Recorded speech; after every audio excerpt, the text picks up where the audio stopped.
Assalamualaikum warahmatullahi wabarakatuh. Perkenalkan, kami dari kelompok 2 yang beranggotakan Thoibah KJ, Al-Hikmah, dan Rusmini. Ini kami akan menjelaskan tentang materi memahami teknologi informasi dalam pembelajaran.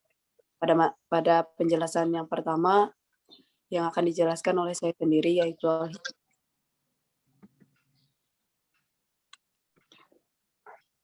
pengertian teknologi informasi.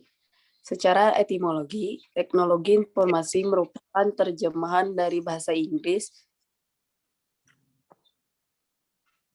informasi teknologi. Istilah teknologi adalah keseluruhan sarana untuk menyediakan barang-barang yang diperlukan bagi kelangsungan dan kenyamanan hidup manusia.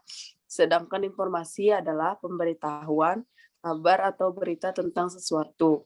Jadi, teknologi informasi adalah peralatan yang digunakan untuk menyampaikan pemberitahuan, kabar, ataupun berita tentang sesuatu. Selanjutnya, pengertian teknologi informasi menurut para ahli. Menurut ahli yang pertama pada tahun 1996, pengertian teknologi informasi adalah perangkat alat yang membantu Anda bekerja dengan informasi dan melakukan tugas-tugas yang berhubungan dengan prosesan informasi. Selanjutnya, ahli yang kedua yaitu Martin tahun 1999. Pengertian teknologi informasi, teknologi tidak hanya pada teknologi komputer, perangkat keras, ataupun perangkat lunak yang akan digunakan untuk memproses dan menyimpan informasi, melainkan mencakup teknologi komunikasi untuk mengirim dan menyebarluaskan informasi.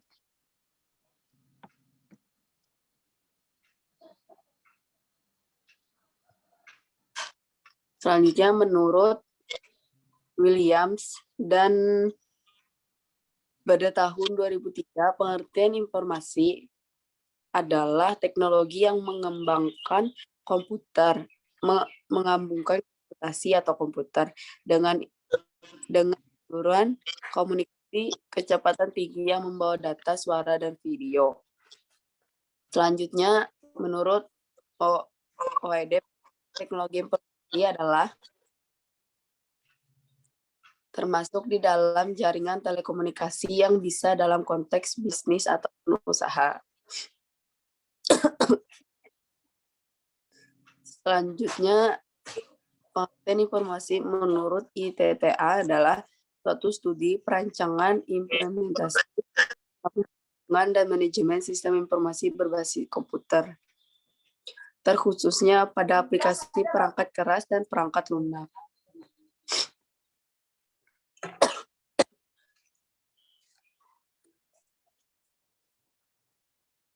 Selanjutnya, Soebah.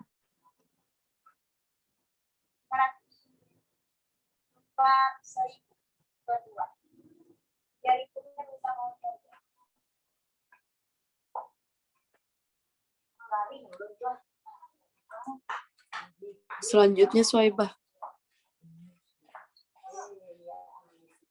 Selanjutnya, menurut Lukas pada tahun 2000, pengertian teknologi informasi adalah segala bentuk teknologi yang dapat diterapkan untuk mengirimkan sebuah informasi melalui media elektronik. Pada tahun 2001, pengertian teknologi informasi adalah pengacu pada sebuah bentuk teknologi yang digunakan untuk bisa mencapai, menyimpan, mengubah, dan menggunakan informasi tersebut dalam semua bentuknya. Selanjutnya, pada tahun 2004, pengertian teknologi informasi adalah salah satu alat yang digunakan manajer untuk bisa mengatasi perubahan yang terjadi. Dalam masalah ini, perubahan yang dimaksud adalah perubahan informasi yang telah diproses dan dilaksanakan menyimpan sebelumnya di dalam komputer.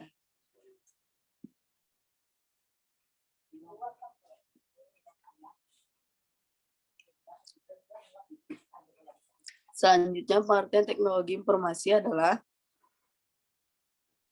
kombinasi dari teknologi komputer yang tersusun dari perangkat keras dan perangkat lunak untuk memproses dan juga menyimpan teknologi komunikasi informasi untuk melakukan distribusi informasi.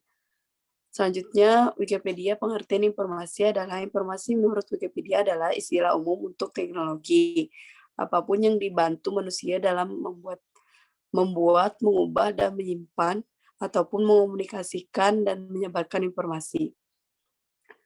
Selanjutnya, menurut Komus pada tahun 1995, pengertian teknologi informasi adalah studi atau peralatan elektronika, terutama komputer untuk menyimpan, menganalisa, dan mendistribusikan informasi apa saja, termasuk kata-kata, bilangan, dan gambar.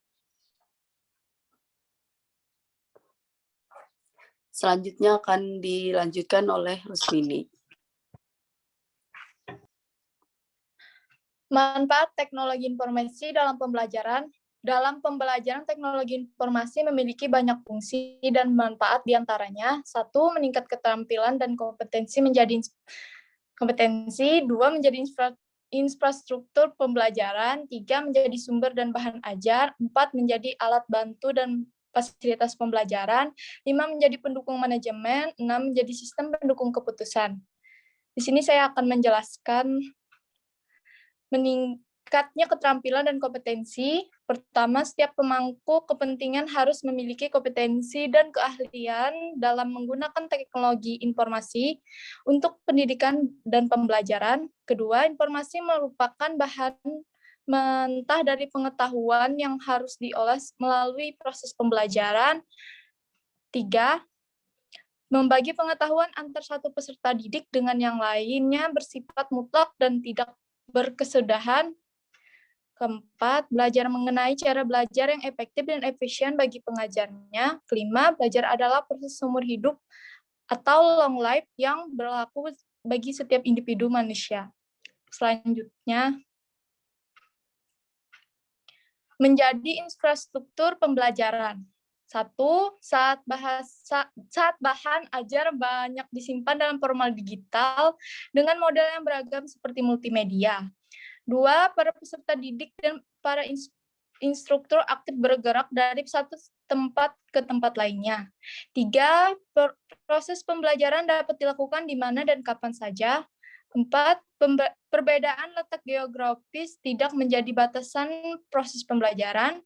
5. The network is the school akan menjadi fenomena baru dalam dunia pendidikan. Selanjutnya, menjadi sumber bahan ajar.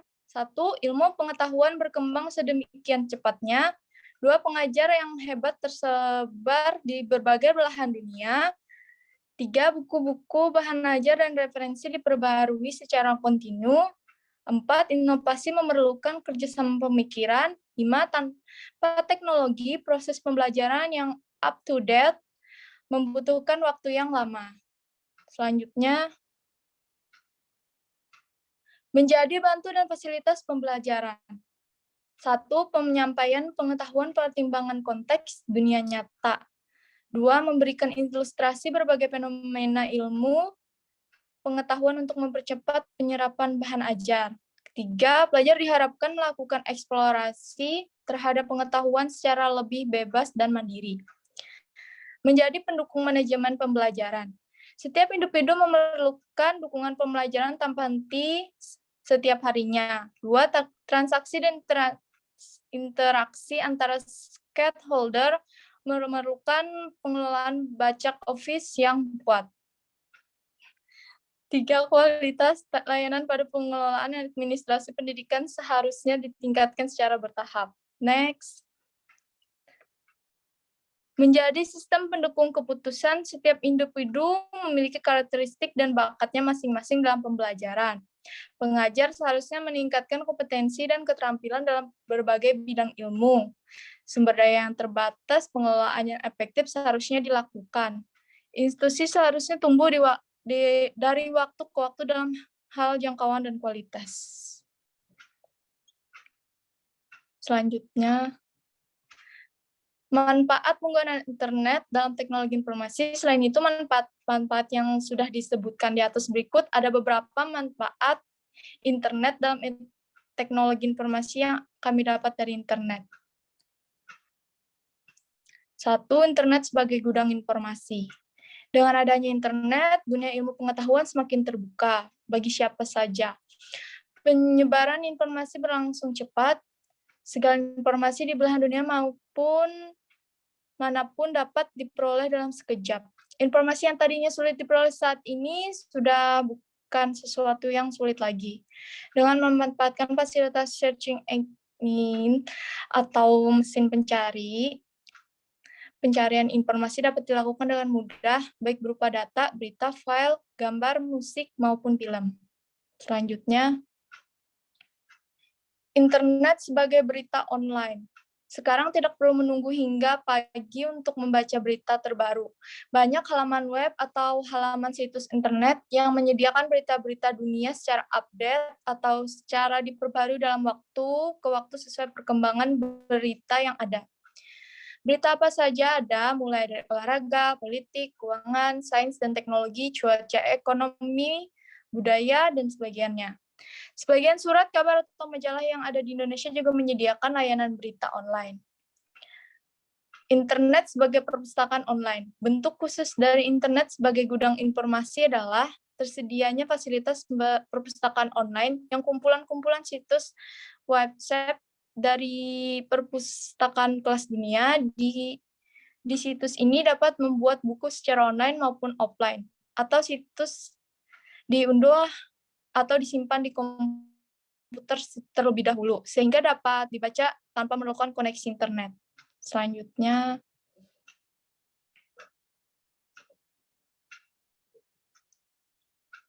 internet sebagai pendidikan jarak jauh. Internet sebagai gudang informasi yang di perpustakaan online serta kemampuannya untuk membangun komunikasi interaksi memungkinkan untuk dilakukan pendidikan jarak jauh. Pendidikan jarak jauh artinya guru dan siswa atau dosen dan mahasiswa tidak harus selalu berada di suatu tempat untuk menyelenggarakan pendidikan. Siswa dapat mengakses situs web sekolah mereka dan mengikuti proses pendidikan melalui komputer yang ada di depannya. Kapan saja selama 24 jam sehari, tak perlu sedang berada di mana, di rumah atau ketika sedang berpergian. Kelebihan pemanfaatan internet sebagai media pembelajaran. 1. Dimungkinkan terjadinya distribusi pendidikan ke semua penjuru tanah air dan kapasitas dalam tampung yang tidak terbatas karena tidak memerlukan ruang kelas. Kedua, proses pembelajaran tidak terbatas oleh waktu seperti halnya dalam tatap muka di kelas. Ketiga, pembelajaran dapat memiliki topik atau bahan ajar yang sesuai dengan keinginan kebutuhan masing-masing. Keempat, lama waktu belajar juga ditentukan oleh kemampuan masing-masing siswa. 5. Adanya keakuratan dan kekinian materi pembelajaran. Selanjutnya akan dijelaskan dan Suwaibah.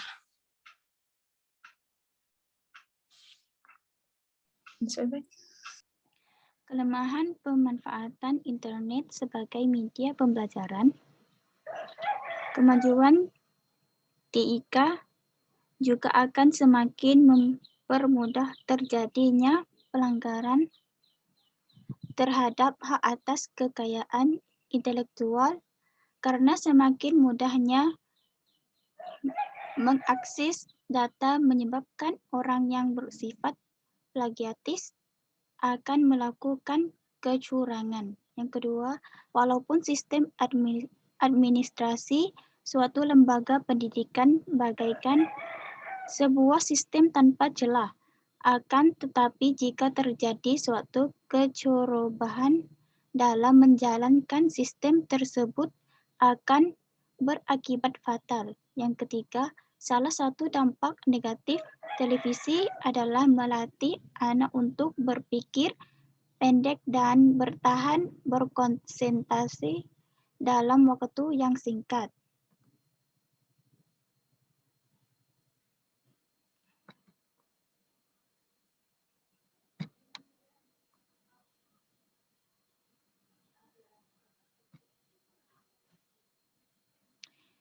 Etika penggunaan teknologi informasi dalam pembelajaran.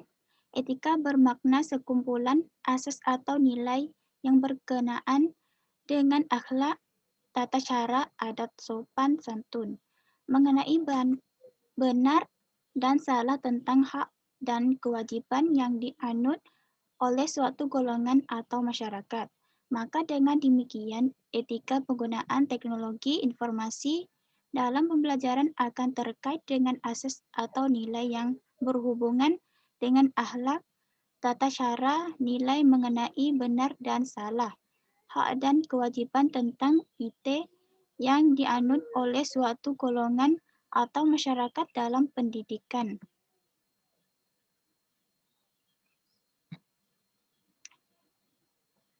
Faktor-faktor pendukung pembelajaran melalui teknologi informasi. Faktor lingkungan yang meliputi institusi, penyelenggara pendidikan, dan masyarakat. Yang pertama, institusi diwujudkan dalam bentuk kebijakan dan komitmen sangat menentukan terselenggaranya pemanfaatan internet untuk pendidikan dalam lingkungan sekolah. Yang kedua, masyarakat. Lingkungan yang perlu mendapat perhatian ialah lingkungan keluarga siswa.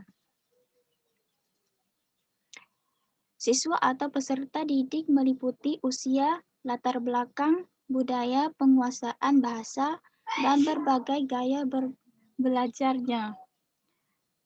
Yang ketiga, sesungguhnya sasaran didik terkelompok dalam segmen-segmen tertentu yang menghendaki adanya perlakuan yang berbeda pula, sehingga dalam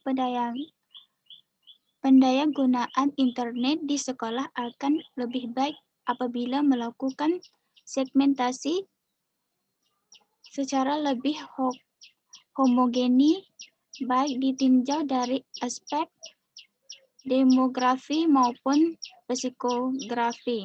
Walaupun sesungguhnya pendekatan segmentasi ini lebih dikenal dalam konsep pemasaran yang menghendaki diketahuinya kelompok-kelompok sasaran dengan jelas melalui pendekatan segmentasi pasar, namun pendekatan ini sesungguhnya juga bisa diterapkan dalam semua bidang kegiatan termasuk dalam bidang pendidikan.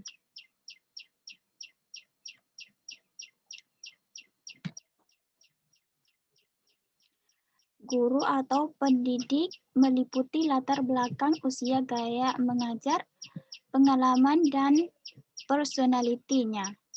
Yang keempat, guru perlu diberikan pemahaman berbagai keuntungan termasuk kelebihan dan kelemahan penggunaan internet untuk pembelajaran sehingga mereka memiliki motivasi dan komitmen yang cukup tinggi. Yang kelima, guru, baik nantinya dia akan berperan sebagai pengembang dan pengguna maupun yang diproyeksikan sebagai pengelola sistem pembelajaran berbasis internet, harus dibekali dengan kesadaran, wawasan, pengetahuan, dan keterampilan tentang internet.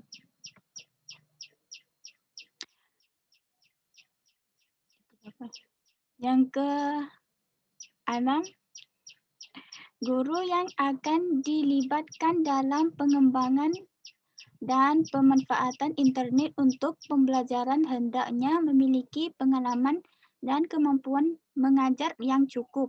Yang ketujuh, jumlah guru yang akan dilibatkan dalam pengembang dan pemanfaatan internet untuk pembelajaran hendaknya disesuaikan dengan kebutuhan dan dilakukan secara bertahap.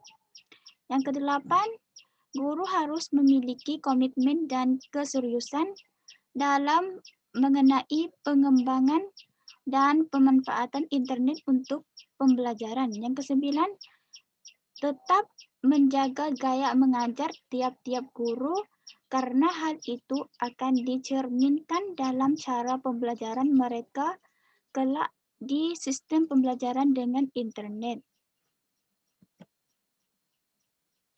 Faktor teknologi meliputi komputer, perangkat lunak, jaringan, koneksi ke internet, dan berbagai kemampuan yang dibutuhkan berkaitan dengan penerapan internet di lingkungan sekolah.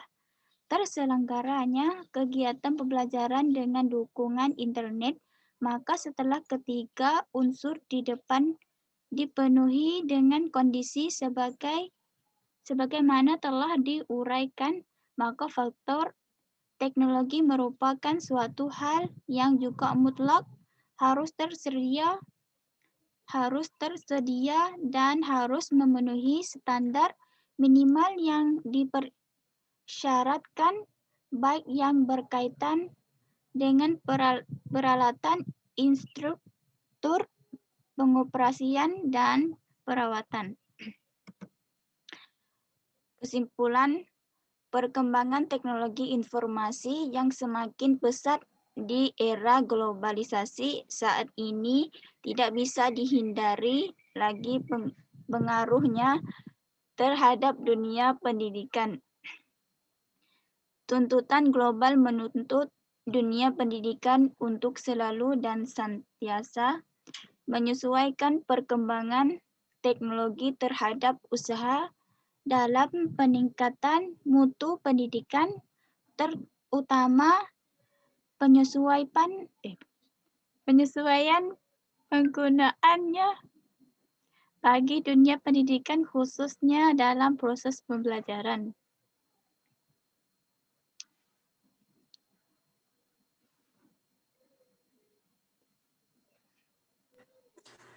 Oke, mungkin itu saja presentasi dari kami. Kurang dan lebihnya mohon maaf. Wassalamualaikum warahmatullahi wabarakatuh.